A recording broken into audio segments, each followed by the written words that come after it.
Got the horses in the back, horse stock is attached. Head is matted black, got the Hey, what's up достар, сіздермен бірге мен Нурик. Достар, білесіздер ме, осымен сәлемдескенім үшін сіздер маған алдыңғы видеода өте жаман сөздер жазып кеттіңіздер. Әрине кейбіреулеріңіз. Достар, бүгінгі видеода қандай видео болады десеңдер, достар, бүгінгі видеода біз Темірлан Болат жайлы айтатын боламыз. Темірлан Болат кім деген сұрақтар пайда болса, Темірлан Болат ол Қазақстандағы ең атақты блогерлердің бірі. Центрға келдік. Бұл жерде біз енді Чебурашан видеосындағыдай біз бір адам бір трюктан көрсет, соны бәріміз қайталау керек боламыз.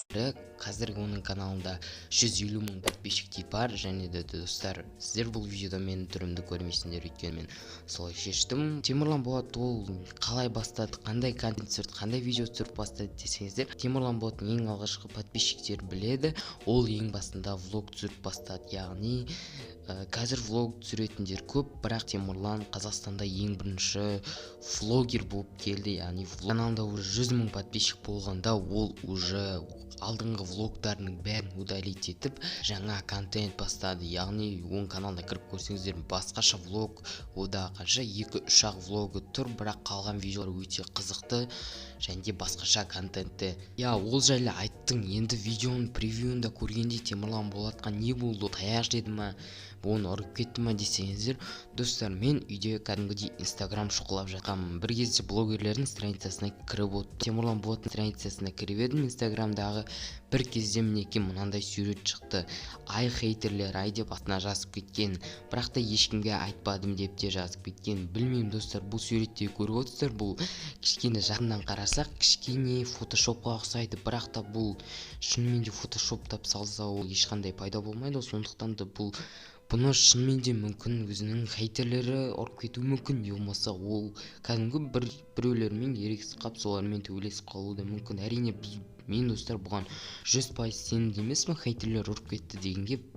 Білмеймін достар, Темірлан Болат сосын бұл фотоны қанша 1 минуттан соң бірден өшіре салды. Мен оны алғашқы көргендерімін. Сол кезде мен бірден осы суретті скачать етіп алып, скриншот жасап алдым. Достар, мен ол кезде шок болдым өзім.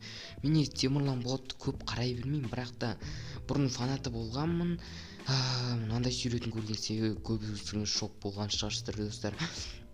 Қазір оның Instagram парақшасына кіріп іздемей қойыңыздар, бұл суретті ол бәрібір де удалить етіп тастаған, бәрібір де таппайсың. Ол сурет тек менде ақ бар, және де Темірланның көзінде бар. Ол суретті әрине ол ешқайда слить етпейді, сондықтан да ол мен сіздерге көрсетіп жатырмын достар.